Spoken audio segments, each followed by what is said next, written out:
प्राचीन काल में एक सेठ जी के 7 पुत्र थे। सातों के विवाह हो चुके थे।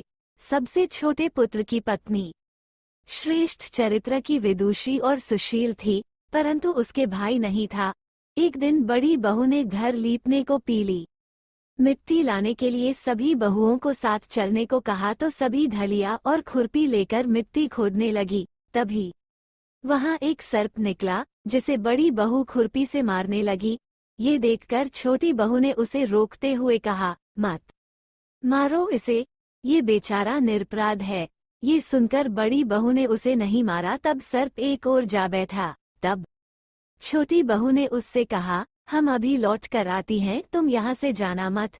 ये कहकर वह सबके साथ मिट्टी लेकर घर चली गई और वहाँ कामकाज में फंसकर सर्प से जो वादा किया था उसे भूल गई। उसे दूसरे दिन वह बात याद आई तो सबको साथ लेकर वहाँ पहुंची और सर्प को उस स्थान पर बैठा देखकर बोली, सर्प भैया नमस्कार। सर्प ने कहा, तू भैया कह चुकी है, इसलिए तुझे छोड़ देता हूँ, नहीं तो झूठी बात कहने के कारण तुझे अभी डस लेता। वह बोली, भैया मुझसे भूल हो गई, उसकी क्षमा मांगती हूँ। तब सर्प बोला, अच्छा, तू आज से मेरी बहन हुई और मैं तेरा भाई हुआ, तुझे जो मांगना हो मांग ले। वो बोली, भैया मेरा कोई नहीं है, अच्छा हुआ जो तू मेरा भाई बन गया। कुछ दिन व्यतीत होने पर वो सर्प मनुष्य का रूप रखकर उसके घर आया और बोला कि मेरी बहन को भेज दो।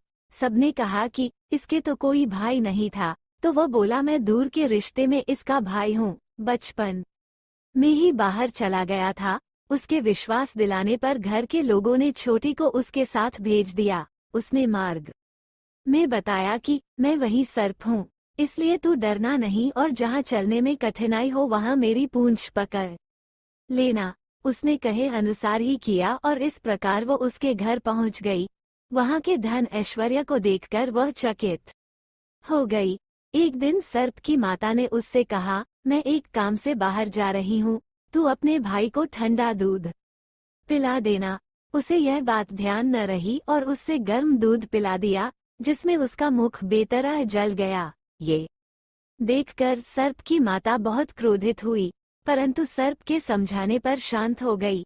तब सर्प ने कहा कि बहन को अब उसके घर भेज देना चाहिए। तब सर्प और उसके पिता ने उसे बहुत सा सोना, चांदी, जवाहरात, वस्त्र भूषण आदि देकर उसके घर पहुंचा दिया। इतना ढेर सारा धन देखकर बड़ी बहू ने ईर्ष्या से कहा, भाई तो बड़ा धनवान है, तुझे तो उससे और भी धन लाना चाहिए। सर्प ने यह वचन सुना तो सब वस्तुएं सोने की लाकर दे दी। ये देखकर बड़ी बहू ने कहा, इन्हें झाड़ने की झाड़ू भी सोने की होनी चाहिए। तब सर्प ने झाड़ू भी सोने की लाकर रख दी। सर्प ने छोटी बहू को हीरा मणियों का एक अद्भुत हार दिया था। उसकी प्रशंसा उस देश की रानी ने भी सुनी और वो राजा से बोली कि सेठ की छोटी बहू का हार यहाँ आना चाहिए। राजा ने मंत्री को हुक्म दिया कि उससे वो हार लेकर शीघ्र उपस्थित हो। मंत्री ने सेठ जी से जाकर कहा कि महारानी जी छोटी बहू का हार पहनेंगी, वो उससे लेकर मुझे दे दो। सेठ जी ने डर के कारण छोटी बहू से हार मंगा कर दे दिया। छोटी बहू को ये बात बहुत बुरी लगी। उसने अपने सर्प भाई को याद किया और आने पर प्रार्थना की, भैया रानी ने हार छीन लिया है, तुम कुछ ऐसा करो कि जब वह हार उसके गले में रहे तब तक के लिए सर्प बन जाए और जब वह मुझे लौटा दे तब हीरों और मणियों का हो जाए। सर्प ने ठीक वैसा ही किया। जैसे ही रानी ने हार पहना वैसे ही वो सर्प बन गया। ये देखकर रानी चीख पड़ी और रोने लगी। ये देखकर राजा ने सेठ के पास खबर भेजी कि छोटी बहू को तुरंत भेजो। सेठ जी डर गए कि राजा न जाने क्या करेगा। वे स्वयं छोटी बहू को साथ लेकर उपस्थित हुए। राजा ने छोटी बहू से पूछा, तूने क्या जादू किया है, मैं तुझे दंड दूंगा। छोटी बहू बोली, राजन धृष्टता क्षमा कीजिए, ये हार ही ऐसा है कि मेरे गले में हीरों और मणियों का रहता है और दूसरे के गले में सर्प बन जाता है। ये सुनकर राजा ने वो सर्प बना हार उसे देकर कहा, अभी पहनकर दिखाओ। छोटी बहू ने जैसे ही उसे पहना वैसे ही हीरो मणियों का हो गया। ये देखकर राजा को उसकी बात का विश्वास हो गया और उसने प्रसन्न होकर उसे बहुत सी मुद्राएं भी पुरस्कार में दी।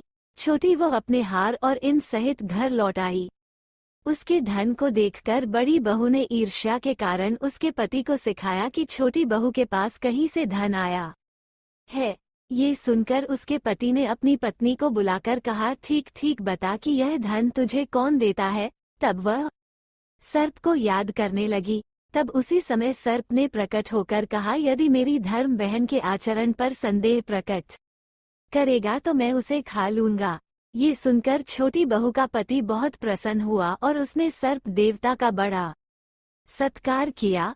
उसी दिन से नागपंचमी का त्योहार मनाया जाता है और स्त्रियां सर्प को भाई मानकर उसकी पूजा करती हैं।